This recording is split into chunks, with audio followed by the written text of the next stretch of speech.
Mesdames, Messieurs, bienvenue. C'est un plaisir de vous retrouver pour le point de l'actualité sur Eden TV. Voici le sommaire. Hier dimanche, la communauté internationale a célébré la fête des mères. Les mamans du monde entier étaient donc à l'honneur. Nous reviendrons sur la célébration de cette fête dans cette édition en vous proposant de suivre quelques avis des Béninois par rapport à cette journée. En Éthiopie, un nouveau service de paiement électronique par téléphone portable est désormais disponible. L'initiative vise à aider le pays à rattraper son retard en matière de services financiers. Voilà pour le sommaire de cette édition. Merci d'être au rendez-vous. Les détails dans quelques instants.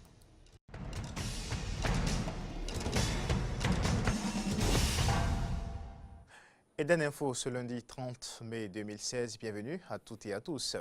Hier dimanche, c'était la fête des mères, journée retenue par la communauté internationale pour porter une attention particulière à nos mamans. Et à cette occasion, Fréjus Seulan et Cyril Agbo ont recueilli les propos de quelques Béninois. Suivons ensemble. Et cette fête est pleine de signification, hein, parce que ça ne tenait qu'à moi. Est-ce qu'il faut vraiment penser à ça mais une seule fois dans l'année? On peut penser à elle tous les jours de sa vie. Parce que c'est celle-là qui t'a gardé dans le ventre pendant plus de 9 mois. Et on ne peut que leur souhaiter bonne fête. Et que ceux-là qui ne sont pas mères et qui veulent être là, qu'ils soient dignement mères.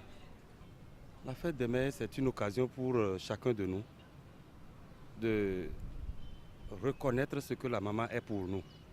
On ne peut pas payer tout ce qu'elles ont fait pour nous. Elles sont combien à mourir pour donner la vie? Elles sont combien qu'on tape pour de petites choses?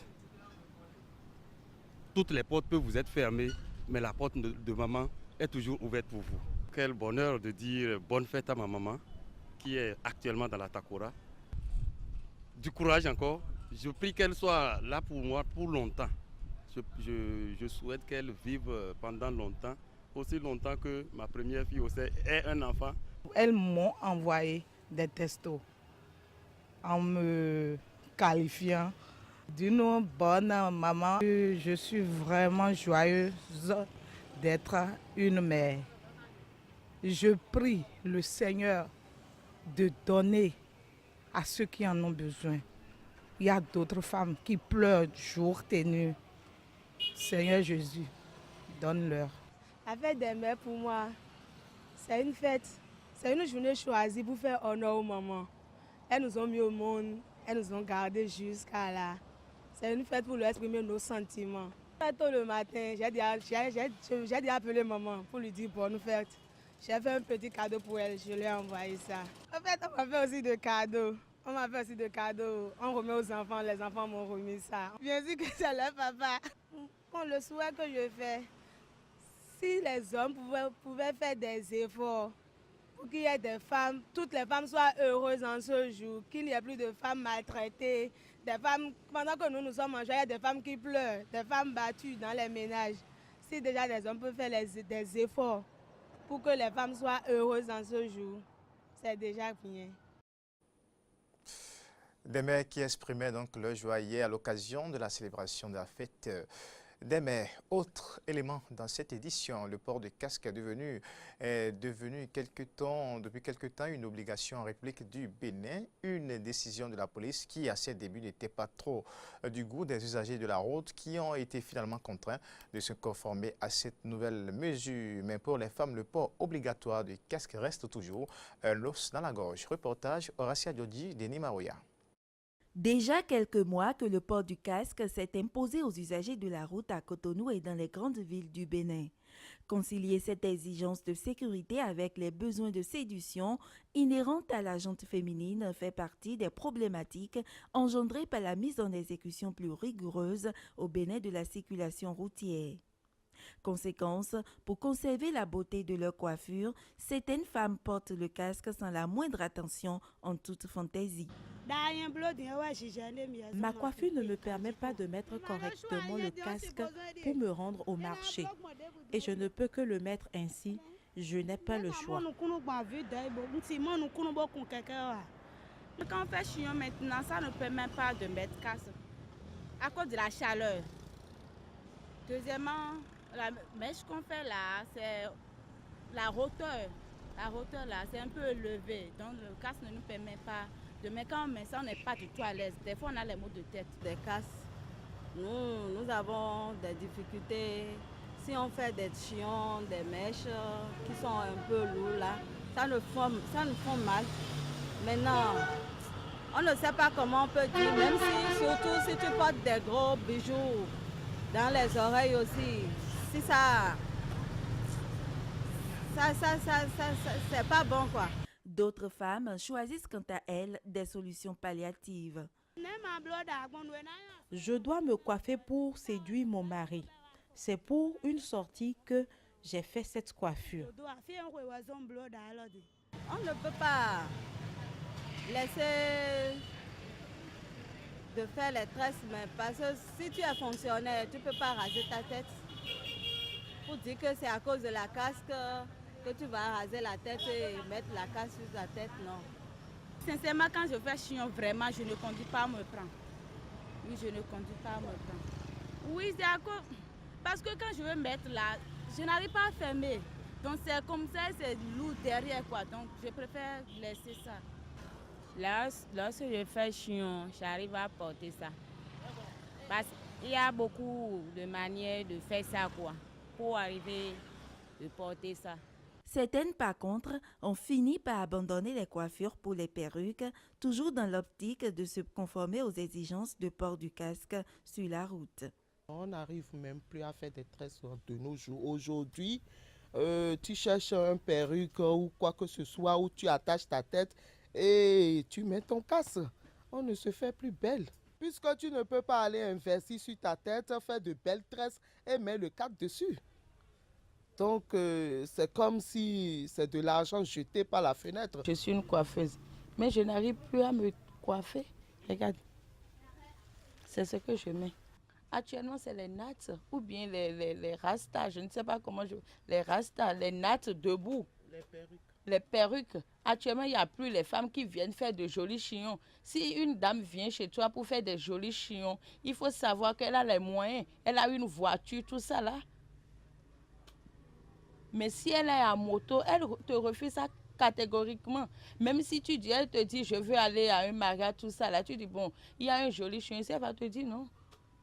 Rien ne sert de dépenser au moins 10 000 francs pour faire un chignon. Et je mets casque là-dessus, que ce n'est pas possible. Le casque préserve la vie et il faut être en vie pour se faire belle. Il ne reste alors qu'aux dames de faire leur choix. On va poursuivre cette édition. Les journalistes s'intéressent à l'état du secteur judiciaire et aux réformes qui pourraient permettre de résorber les difficultés de la maison de justice. Une réflexion autour du thème a été faite par les professionnels des médias au rendez-vous hebdomadaire Café Média Plus de ce vendredi. Le reportage est signé Fréjus Serlan. Greffier et auteur du livre Justice béninoise, ma part de vérité, Herman Kekere a échangé ce vendredi avec les professionnels des médias sur le système judiciaire du Bénin. Pour l'homme, l'état de la maison justice n'est pas très glorieux. Quand quelqu'un parcourt 50 km pour venir chercher son casier judiciaire et ne l'a pas, et n'a nulle part dormi pour revenir le lendemain pour en faire la demande, il y a quelque chose qui ne va pas. Quand quelqu'un a bénéficié d'un procès et doit attendre 1 an, 2 ans, 3 ans avant d'en avoir copie ou pour son exécution, il y a un problème qui se pose. C'est-à-dire aujourd'hui, il y a trop d'affaires à régler et il y a très peu de personnes. Vous imaginez, l'Union européenne a financé à coups de milliards l'informatisation des tribunaux. Mais allez dans les tribunaux aujourd'hui. Est-ce que le système est utilisé? Le système informatisé? Quand vous passez 2 jours à préparer une audience, alors que le système informatique vous permet de le faire en 30 minutes. Pourquoi ne pas utiliser le système informatique? Voilà un ministère ou bien une structure de l'État dans laquelle, sur les 12 mois de l'année, il y a au moins 6 mois de grève. 4 mois, 6 mois de grève. Voilà la moyenne. Quand vous prenez 2 années, il y a au moins 6 à 7 mois de grève. Pourquoi? Parce qu'il y a un marché de dupes qui se négocie. C'est-à-dire, tant que l'autorité n'est pas poussée dans ses derniers retranchements, il ne réagit pas. Selon Herman Kekiré, il est temps que la justice béninoise évolue et puisse s'adapter aux exigences du monde actuel. La première chose à faire, c'est de rédiger un document clair sur la gestion administrative et financière de nos tribunaux, de façon claire, et définir le rôle et les tâches quotidiennes de chacun. Deuxième étape, il faut continuer le recrutement massif. Parce que un greffier ne peut pas continuer, un juge ne peut pas continuer à aller à l'audience avec 100 dossiers. Humainement parlant, la qualité des décisions rendues posera problème.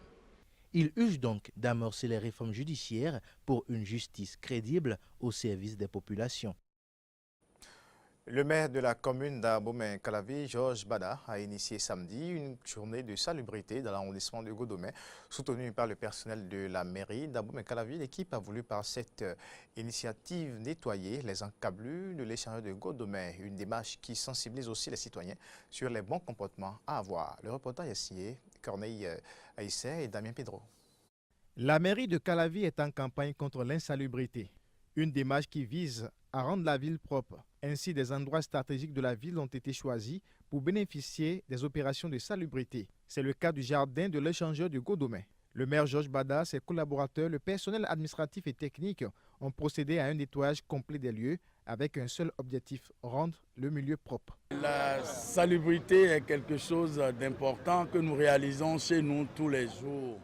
Et nous avons dit qu'il faut nécessairement que sur notre espace vert, qui aujourd'hui est envahi d'herbes qui ne répondent pas aux normes, nous devons venir ce samedi le faire, le nettoyer pour la population.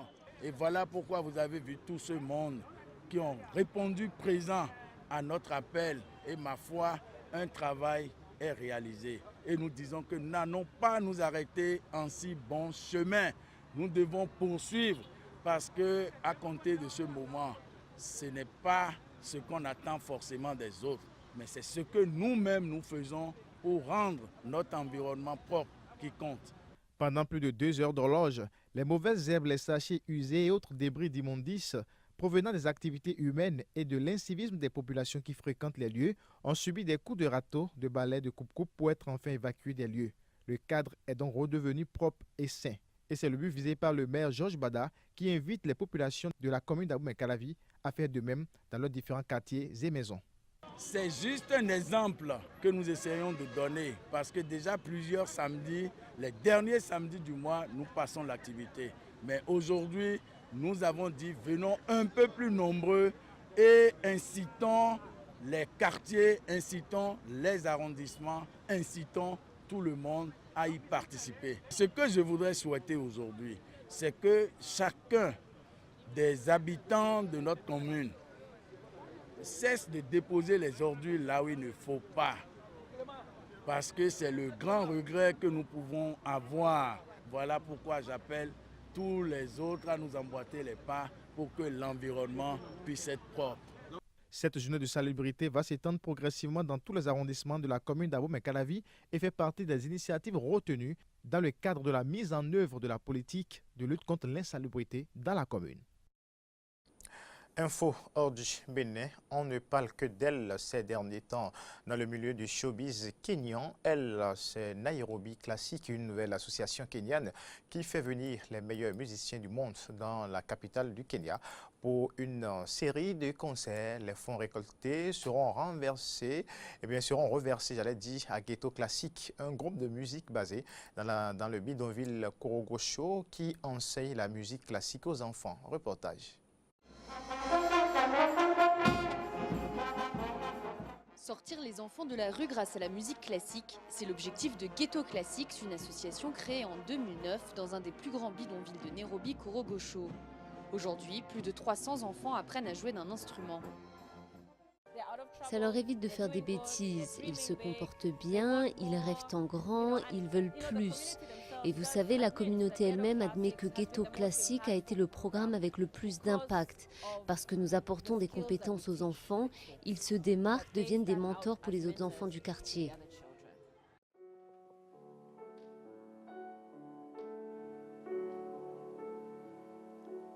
Pavel Timofeyevski, un pianiste de renommée internationale d'origine russe, est venu à Nairobi pour donner une série de concerts.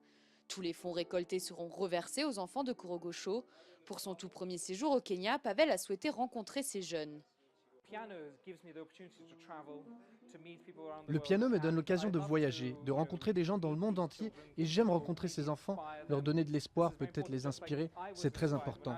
Tout comme moi-même, lorsque j'étais enfant, quand je rencontrais des musiciens professionnels. Pour avoir encore l'espoir de peut-être devenir un jour musicien professionnel, il faut rencontrer des musiciens professionnels. Donc je suis très heureux de pouvoir faire ça. Après plus de 2 heures d'échange en musique, les élèves sont ravis. Eric s'est intéressé à la musique en 2009 grâce à Ghetto Classics. D'abord comme chanteur, puis comme saxophoniste. Il est tombé amoureux de l'instrument très rapidement alors qu'il n'en avait jamais vu auparavant. Pour la première fois de sa vie, il a pu jouer en duo avec un grand musicien, un moment gravé dans sa mémoire à jamais.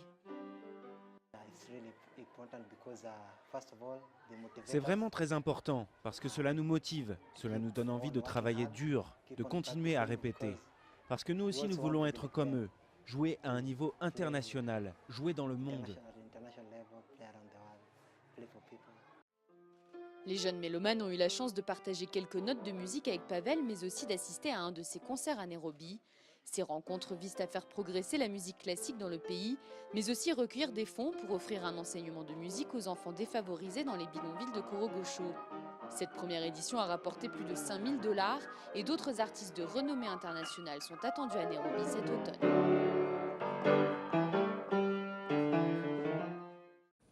Toujours sur le continent, dans les eaux saphirs de l'océan Indien, au large de Zanzibar, Mtumwa noue depuis 20 ans de jeunes pousses d'algues à des piquets en bois.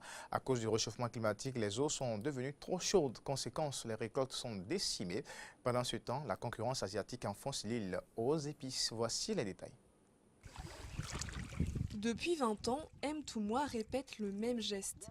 Cette agricultrice cultive l'algue comme près de 20 000 femmes de Zanzibar. Je suis en train d'accrocher les jeunes algues sur ces cordes. Je vais attendre 2 mois qu'elles grandissent avant de les récolter. Une fois séchées, les algues sont exportées aux États-Unis, en France, en Chine, pour être utilisées dans des gélifiants alimentaires, des cosmétiques ou des médicaments. Alors qu'à Zanzibar, les hommes occupent habituellement tous les secteurs d'activité, les algues emploient 80% de femmes. C'est la principale source de revenus pour Mtumwa et sa fille, mais peut-être plus pour longtemps. J'ai commencé à travailler dans ce domaine il y a 20 ans parce que je voulais augmenter mes revenus pour subvenir aux besoins de ma famille. Mais en ce moment, je suis découragée parce que les prix chutent. J'espère que ça va changer. Des baisses de salaire liées à un marché qui étouffe depuis le début de l'année. La cause principale, la concurrence indonésienne et philippine qui cassent les prix. Si Zanzibar reste pour le moment le 3e producteur mondial d'algues, en mars, l'archipel en a exporté 411 tonnes, soit moitié moins qu'en 2015 à la même période. Cette entreprise, l'une des plus grosses de l'île, dresse le même constat. Les profits de la compagnie ont chuté de 8 000 $ depuis le début de l'année. On doit réduire les prix. L'année dernière, on achetait le kilo aux agriculteurs 24 centimes d'euros. Et maintenant, c'est 16 centimes le kilo. En Tanzanie, on doit être compétitif. Sinon, ils n'achèteront pas nos algues. La désertion des acheteurs s'expliquerait aussi par la baisse de la qualité des algues de Zanzibar, liée selon plusieurs experts au changement climatique. Pour que les algues survivent, la température de l'eau doit être comprise entre 27 et 29 degrés. Quand l'eau est trop chaude, elle n'arrive pas à bien se développer et elle meurt. Beaucoup de femmes ont donc arrêté de cultiver les algues. Le secteur, qui existe depuis 1989, exige une aide de l'État pour trouver des alternatives écologiques et pour soutenir ces 24 000 agriculteurs dont l'horizon paraît bien sombre. Et puis en Éthiopie, un nouveau service de paiement électronique par téléphone portable est désormais disponible grâce à Mbir, une société qui promet de faire accéder des milliers d'Éthiopiens au système bancaire et aider le pays, le deuxième pays le plus peuplé d'Afrique, à rattraper son retard en matière de services financiers. Régler ses achats au quotidien sans pièces ni billets, c'est désormais possible en Éthiopie grâce à Mbir. Ce nouveau service de paiement électronique par téléphone, inspiré de M-Pesa au Kenya, va permettre d'aider le deuxième pays le plus peuplé d'Afrique à rattraper son retard en matière de services financiers. Cette nouvelle technologie est un gain de temps énorme et les personnes n'ont plus besoin de transporter des espèces dans leurs poches. En revanche, cela nécessite une campagne de communication et d'explication du système. L'Éthiopie connaît une forte croissance économique, mais le système bancaire éthiopien est encore sous-développé. Seuls 22% des Éthiopiens ont un compte en banque, d'après un rapport de la Banque mondiale de 2014. Dans cette station essence d'Addis Abeba, Mbir a conquis les consommateurs. Mbir est parfait pour notre travail. Ça rend la vie plus simple et surtout plus sûre. Je préfère utiliser ce service plutôt que de faire des transactions en cash et c'est plus fiable.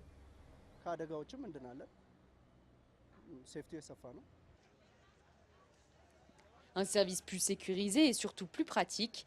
Les clients s'inscrivent et disposent d'un compte en ligne dans lequel ils peuvent verser de l'argent ou en recevoir. Un simple texto suffit ensuite pour envoyer une somme à un proche ou payer une facture.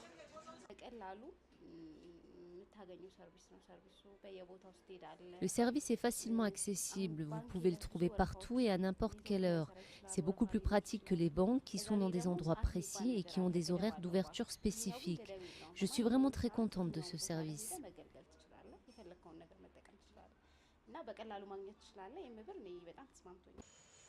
Aujourd'hui, 150 000 personnes utilisent Mbir, tandis que le secteur bancaire vétuste et très régulé reste à la traîne. Mais le gouvernement s'est fixé un objectif ambitieux. D'ici 2020, 80% de la population doit être titulaire de compte bancaire. C'est sur ces images que nous allons mettre un thème à cette édition. Mesdames, Messieurs, merci de votre aimable attention. À très bientôt.